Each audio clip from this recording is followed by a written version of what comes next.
Sans plus attendre, un sujet bouillant, très récent, donc le président de la République d'à côté des Français a reçu très récemment son homologue américain, le gros sac Trump, et à l'issue d'une journée, comment dire, tout à fait chiante et fastidieuse, où ils ont abordé toutes sortes de sujets aussi divers que ridicules, aussi inutiles que futiles, eh bien la journée s'est conclue par une poignée de main, après avoir finalement abordé un sujet qui est au centre de nos préoccupations, la Bretagne.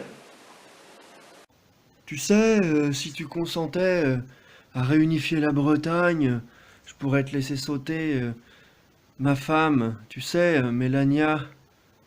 Euh, qu'est-ce que t'en penses? Donc, vous voyez, avec Monsieur Trump, nous avons un accord qui pourra être bénéfique pour la France et je n'ai qu'une envie, qu'une seule idée désormais, c'est de pouvoir baiser Mélania. Alors, est-ce la l'ombre d'un espoir? L'avenir nous le dira. Toujours est-il que les réactions politiques françaises ne se sont pas fait attendre. Dès le jour même, le président d'honneur du Front National s'est exprimé. Une fois de plus, vous voyez, encore une fois, c'est la lubricité qui ressort du discours de Macron. Le plus grand homme de l'histoire. N'est-ce pas? Convient-il en cette circonstance de chanter tous ensemble notre hymne national? Balibalo dans son berceau, bandait déjà comme un taureau. Fils de putain, lui dit sa mère, tu bandes déjà plus que ton père. Ah, ah, Balibalo, Balibalo est un salaud. Balibalo dans le désert, se trimbalait les couilles à l'air. Arriva un nuage de grenouilles qui lui bouffa la peau des couilles. Ah, ah, Balibalo, Balibalo est un salaud. Balibalo sur sa moto faisait du 100 et du 0. Et c'est dans ce putain de virage qui se les est prise dans l'embrayage. Ah, ah, Balibalo, Balibalo est un salaud. Balibalo chez les bonnes sœurs se tape à la mère supérieure. La vieille lui dit jamais le Seigneur ne m'a donné autant de bonheur. Ah, ah, Balibalo, Balibalo est un salaud.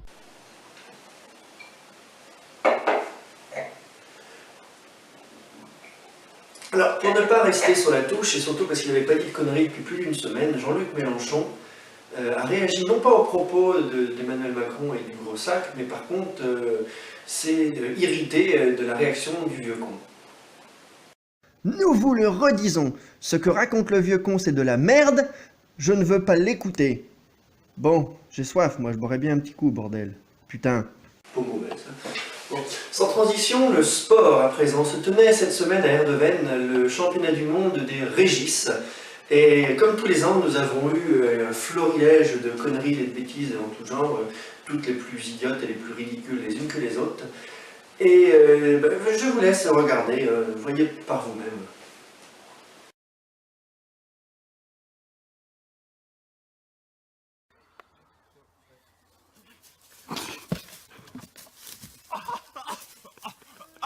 И раз, и два, и три, и раз.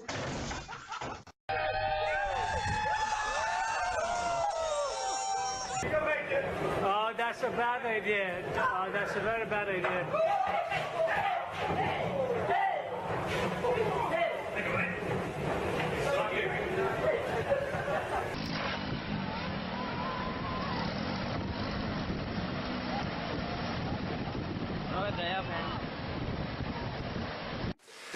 De grands crus cette année, une fois de plus, mais le Régis d'or revient à la Corée du Nord, qui a été présenté cette année par son leader lui-même, par Kim Jong-un, avec la boîte au cul.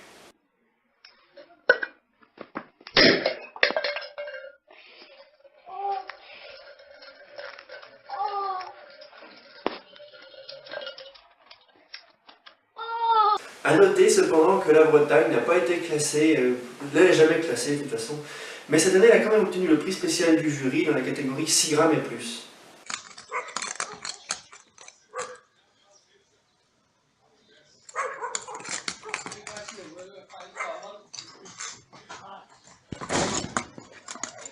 Voilà, du sport, donc de la bonne humeur, un peu de détente. Et puis dans l'actualité internationale, toujours, nous avons appris ce matin que l'Union européenne avait décidé de rendre illégal le patois parisien. Devant l'entêtement du gouvernement d'à côté de refuser systématiquement de signer, de ratifier, même de reconnaître les langues dites régionales et langues minoritaires, l'Union européenne a décidé qu'il n'y avait pas de raison, que si les Bretons ne pouvaient pas parler breton ou gallo, si les Corses ne pouvaient pas parler corse, etc., eh bien, il n'y avait pas de raison que les Parisiens aient le droit de parler leur langage à la con. Donc c'est-à-dire que peut-être bientôt ce sera la fin des innommables, des incalculables, vous écrivez, vous parlez, et puis leurs mots à la con, là, les mots qu'ils inventent comme le bottin, le pavillon, enfin tout ça. Donc ça pourrait très bien bientôt être terminé, donc dû à une décision pour une fois bien heureuse de l'Union européenne. Donc affaire à suivre, nous vous tiendrons bien entendu informés. Voilà. À présent, un peu de culture. J'ai sous la main, là j'ai un auteur qui m'a amené ça tout à l'heure, on a vu un coup, qui m'a amené son bouquin, là ça s'appelle Noir vous resterez, c'est signé Thomas Boréal, donc c'est chez tous les bons libraires, et puis vous pouvez même le commander en ligne si ça vous intéresse, donc c'est bien, hein, c'est même le meilleur bouquin qui m'a été donné de voir jusqu'à présent, et donc Noir vous resterez de chez Thomas Boréal aux éditions, je sais pas, voilà, très bien. Mais revenons en Bretagne avec du nouveau dans l'affaire de la couille d'Erquy. Peut-être vous rappelez-vous, il y a à peu près un an, presque jour pour jour, c'était fin juillet je crois, une couille géante était tombée du ciel sur les baigneurs, sur les promeneurs, sur la plage d'Erquy, faisant 172 morts et près de 400 blessés si mes souvenirs sont bons.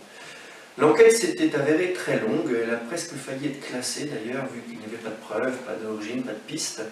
Et puis ce n'est que très récemment que des chercheurs du CNRS ont pu trouver le coupable de cette tragédie. Alors le coupable, ce serait donc un rhinocéros à poil dur d'Alaska. Ah non, comment? Ah pardon, un rhinocéros à poil de cul dur d'Alaska, pardon. Mâle, puisqu'a priori les couilles des femelles sont plus petites, donc elles tiendraient mieux aussi. Donc qui était en pleine migration, sans doute pour aller rejoindre une belle quelque part par là. Et après avoir volé pendant des kilomètres et des kilomètres, des milliers de kilomètres, pour être plus légers, ils ont pour habitude de se séparer d'une de leurs couilles. Donc voilà très probablement l'origine de la tragédie de la couille d'Erquy de l'an dernier. Nous en saurons plus très certainement d'ici quelques jours et nous ne manquerons pas de vous donner plus d'informations, voire même des images. Mais passons tout de suite au débat de la semaine. Lors de notre dernière édition, le débat s'est avéré passionnant avec des réponses parfois virulentes. Le sujet a fait le tour de la toile, les réseaux sociaux se sont enflammés, ça a été vraiment très viral dans le monde entier. Le sujet a été l'eau pour ou contre. Alors je vous dis des réponses chocs parfois, mais vraiment qui dénoncent, hein, c'était vraiment un sujet intéressant. Et une fois n'est pas coutume, nous allons aujourd'hui ouvrir un nouveau débat, une nouvelle discussion qui pourrait également s'annoncer problématique, voire polémique, hein, puisque quand vous comprendrez le sujet, hein, qui va s'afficher devant vous, là une fois de plus. Alors, la question de cette semaine, que nous invitons à débattre sur notre page Facebook, sur notre site, et puis où vous voulez, dans la rue, dans les repas de famille. Alors, Louis XIV, portait-il des slips, des calbutes ou même des strings? Voilà, donc vous avez une semaine, débattez, mais ne vous tapez pas trop, ne faites pas trop de bruit, hein, ça reste quand même un débat. Voilà.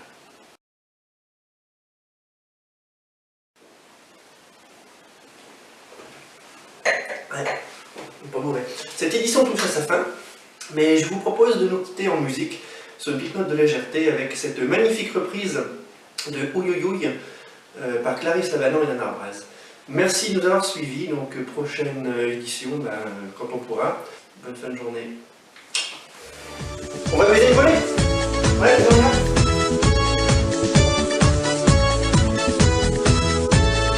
Ouille, ouille, ouille, qu'est-ce que j'ai mal aux couilles. C'est de m'avoir trop baisé. Aïe, aïe, aïe, j'ai trop du cul qui baille. Il fallait pas tant te faire enculer. Il fallait pas tant te faire enculer. Toutes ces petites galères sont les aléas de l'amour. Autant par devant, par derrière, ça vous arrivera un jour. Que chaque